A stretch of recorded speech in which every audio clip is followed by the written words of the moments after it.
I am 70 years old, and 6 months ago I got divorced. Now, I know what you're thinking. 70. Who gets divorced at 70? What could possibly be left to fight about at that age? You've already built the life. You've already raised the kids. You've already survived the hard years. What could be so broken that you'd tear it all apart, with one foot practically in the grave? I'll tell you what. Everything. Everything was broken.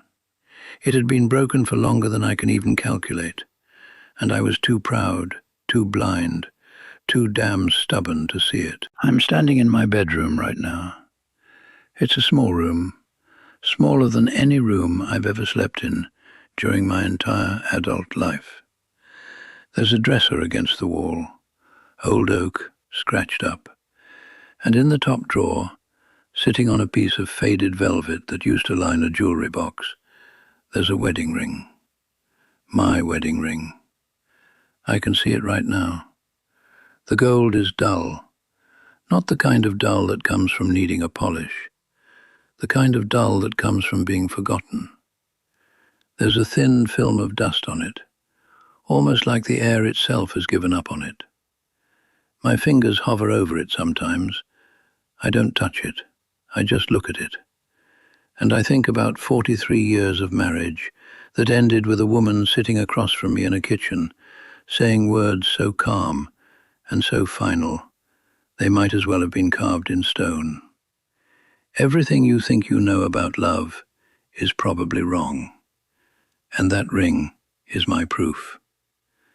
Let me take you back. Let me take you all the way back, because that's where the lie started. I was 24 years old, 1968. I walked into a dance hall on a Saturday night, wearing a shirt 2 sizes too tight, because I thought it made me look like somebody. I had cheap cologne on, the kind that burned your neck when you slapped it on, and I didn't care, because I thought that sting meant something. I thought discomfort meant you were trying. I thought effort was supposed to hurt. And then I saw her, Margaret. She was standing near the far wall with 2 girlfriends, and she was laughing at something one of them said. That laugh cut through the music, cut through the smoke, cut through every thought in my head. I walked over like I was God's gift to women. I wasn't. I was a kid from a working-class family, with grease under his fingernails and a head full of nonsense. But I believed, with every fibre of my being, that love was supposed to feel like a lightning strike, like the movies, like those songs on the radio where a man loses his mind over a woman and everybody calls it romantic. I chased her for 3 months, flowers every week, letters I'd stay up until 2 in the morning writing. I showed up at her work with lunch. I made a spectacle of myself because I thought that's what love was. A spectacle. A performance. Something the whole world needed to witness. I proposed to her in a crowded restaurant. Got down on one knee in front of 50 strangers. She said yes with tears in her eyes. And the whole room clapped. Strangers clapped. People who didn't know our names. Who would never see us again. Who had no stake whatsoever in our happiness. They applauded. And I fed on that applause. I lived for it. I thought, this is what it's supposed to feel like. Fire, drama, an audience.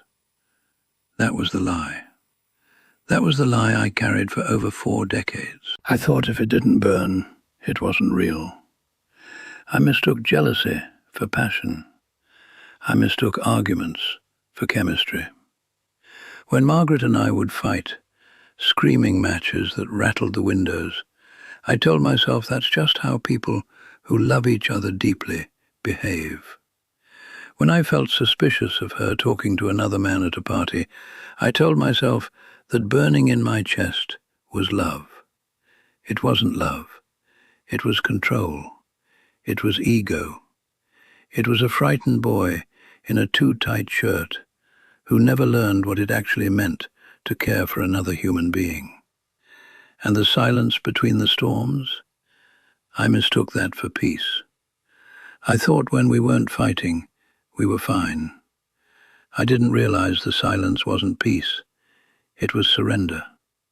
It was Margaret slowly, year by year, giving up on trying to reach me. Now I sit in this apartment that smells like radiator heat and leftover soup. I eat dinner alone, at a small table, pushed against the wall. The radiator clicks and hisses like it's trying to say something, and it's the loudest sound in the room. And I think about how I spent 43 years married to a woman I never actually knew, because I never bothered to learn her. I was too busy performing. Now let me tell you about the night it ended. And I need you to stay with me here, because this is the part that matters. This is the part I replay every single night when I close my eyes. It was a Tuesday, an ordinary Tuesday in October, the kind of evening where nothing is supposed to happen. The kitchen light was that harsh fluorescent kind, the kind that buzzes if you listen closely enough. And I had been listening to that buzz for 30 years, without ever fixing it. The bulb flickered every now and then, throwing a tiny stutter of shadow across the counter. I remember that. I remember the flicker. There was a cup of coffee on the table. It had gone cold. I could smell it from where I sat.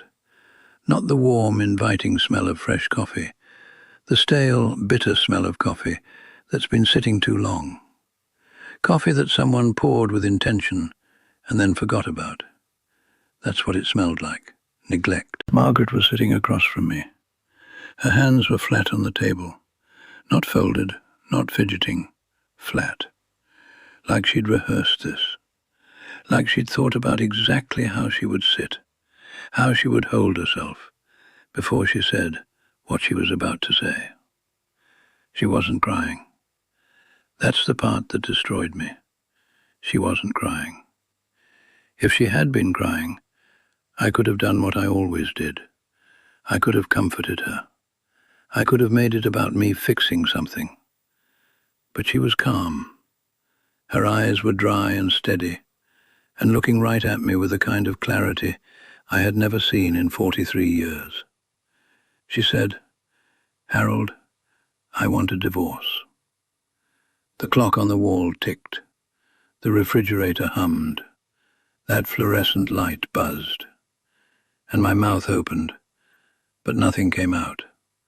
Not a word, not a sound, just air. Then she said the thing that broke me. She said, "You loved the idea of me. You never loved the reality." I sat there, and the ticking of that clock became the loudest sound I had ever heard in my life. Every tick was a year. Every tick was a birthday where I bought her something expensive and made sure everyone at the party saw me give it to her, but never once asked her what she actually wanted. Every tick was an anniversary where I booked a fancy restaurant and spent the whole dinner talking about myself.